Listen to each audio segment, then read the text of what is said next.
तर ही काही मोजकी उदाहरणं आहेत, काही मोजक्याच कहाण्या आहेत. पूरग्रस्त भागामध्ये सगळ्याच गावात असेच दुर्दैवाचे दशावतार पाहायला मिळत आहेत.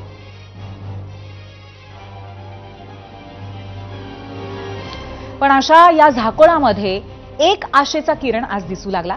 आजपासून तातडीची सरकारी मदत पूरग्रस्तांपर्यंत पोहोचायला सुरुवात झाली.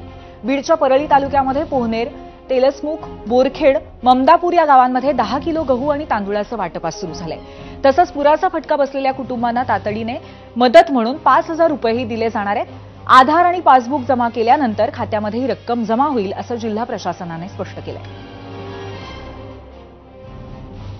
सर्वप्रथम तर दादा आल्यानंतर आणि प्रशासनाने सध्या तरी गहू 5 किलो आणि तांदूळ 5 किलो दिलेले आहे आणि ज्यांच्या घरामध्ये पाणी शिरलेलं आहे अशांचे पासबुक आणि आधार कार्ड घेऊन त्यांना तात्काळ 5,000 रुपयाची मदत देण्याची प्रोसेस चालू केलेली आहे. कधीपर्यंत मिळेल? साधारण 1-2 दिवसामध्ये भेटेल असं प्रशासनाच्या तर्फे आम्हाला सांगण्यात आलेलं आहे.